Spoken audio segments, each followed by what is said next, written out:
Hello दोस्तों, मैं शिवम कुमार अपने YouTube channel CB coaching classes में आपका हार्दिक स्वागत एवं अभिनंदन करता हूं और उम्मीद करते हैं कि आप सभी लोग अच्छे होंगे और मस्त होंगे ना। तो आज हम पढ़ेंगे क्लास 12 की इंग्लिश का सिलेबस, है ना, जो कि आपके आपके जो आपको पढ़ने में सहायता करेगा, हेल्प करेगा, है ना। क्योंकि किसी भी सब्जेक्ट को हम पढ़ने से पहले उसके बारे में जानकारी कर लेते हैं ना, कि आखिर हमको उस सब्जेक्ट में क्या पढ़ना है, कैसे पढ़ना है और कितना कवर करना है ना। तो चलिए हम सब्जेक्ट को पढ़ाने से पहले आपको सिलेबस में बता देते हैं कि आपके सिलेबस में इंग्लिश में क्या क्या दे रखा है ना। तो चलिए बिना देर करते हुए शुरू करते हैं, है ना। मैंने लिख रखा है class 12 English UP board syllabus, है ना। तो सबसे पहले प्रोज में देखिए कितने चैप्टर हैं, कौन कौन से हैं। तो पहला चैप्टर है द लास्ट लेसन, है ना, ये आपको पढ़ना है।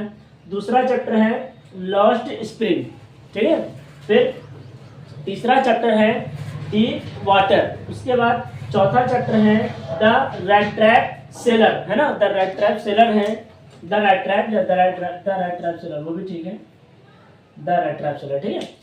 द रेड ट्रैप सेलर हो गया। पांचवा चैप्टर है आपका इंडिगो और छठा चैप्टर है आपका पोएट्स एंड पैनकेक्स, ठीक है। देखिए यहाँ से आपके सिलेबस में कम आता है, लेकिन ये जो 5 चैप्टर है ये आपके एग्जाम में बहुत ही ज्यादा क्वेश्चन यही से 5 चैप्टर से पूछे जाते हैं, यहाँ से थोड़ा कम होता है, ठीक है। उसके बाद पोएट्री में देखिए आपको कितनी पोएम्स है, कौन कौन आपको पढ़नी है। तो पोएम्स पोएट्री में देखिए क्या है, पहली पोएम है माई मदर एट 66, है ना, ये पहली है। दूसरी क्या है, an elementary school classroom in ashram, है ना, ये आपकी दूसरी पोएम हो गई। फिर तीसरी पोएम क्या है, कीपिंग क्वाइट, तीसरी पोएम आपको पढ़नी है। चौथी क्या है, अ थिंग ऑफ ब्यूटी। उसके बाद पांचवी क्या है, आ रोड साइड स्टैंड। और छठी क्या है, आंट जेनिफर्स टाइगर्स, है ना। तो ये आपकी 6 पोएम्स हो गई, आपको पढ़ना है, ठीक है। मीन्स ये इंपॉर्टेंट पोएम है, आपको सिलेबस में धीरे धीरे सब कवर करना है, ठीक है। उसके बाद आइए देखिए शॉर्ट स्टोरीज में क्या है, सप्लीमेंट्री रीडर में। तो पहला चैप्टर है द थर्ड लेवल, ठीक है। फिर दूसरा क्या है, द टाइगर किंग, है ना।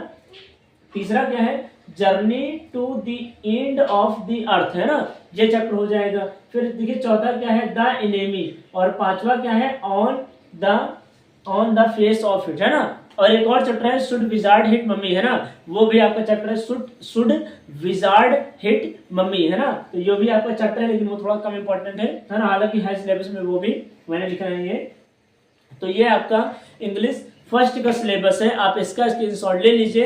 मैं इसके बाद आपको ग्रामर का भी बता देता हूं, ताकि आपको पूरी तरह से आपको पता चल जाए कि आपको क्लास 12 की इंग्लिश में क्या क्या पढ़ना है ना। तो आप इसका स्क्रीनशॉट ले लीजिए ताकि हम आपको ग्रामर बता सके, ठीक है।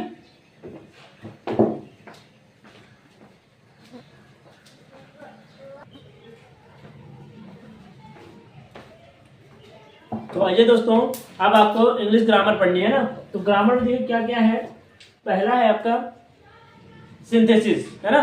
पहला आपको चैप्टर पढ़ना पड़ेगा सिंथेसिस, जो कि अपने आप में बहुत बढ़िया है, बहुत बड़ा चैप्टर है ना।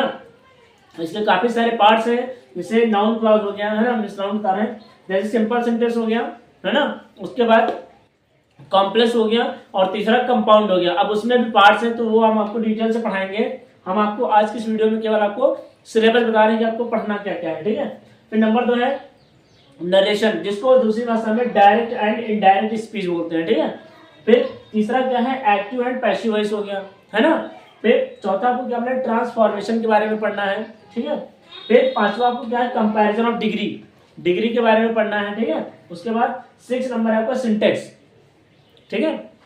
फिर 7 नंबर में लेटर या फिर एप्लीकेशन और 8 नंबर में आर्टिकल, और उसके बाद एक अनसीन पैसेज दिया होगा, ठीक है। तो इतना कुछ आपको क्लास 12 की इंग्लिश में सिलेबस जो मैंने बता रखा है, इतना ही आपको पढ़ना है।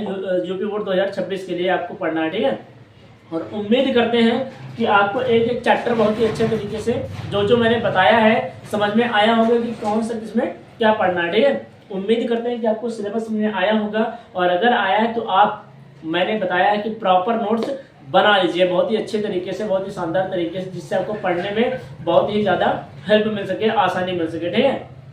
तो उम्मीद करते हैं कि आपको जो मेरे बताने का तरीका है वो समझ में आया होगा, सिलेबस समझ में आया होगा। और अगर आया है तो आप इसका नोट्स बना लीजिए या फिर इसका स्क्रीनशॉट ले लीजिए और मिलते हैं नेक्स्ट वीडियो में। और उम्मीद करते हैं कि आप मेहनत करेंगे अच्छे से आने वाले बोर्ड एग्जाम के लिए ना। तो मिलते हैं नेक्स्ट वीडियो में इसी तरह इंपॉर्टेंट सिलेबस के साथ में, है ना। Thanks for watching this video.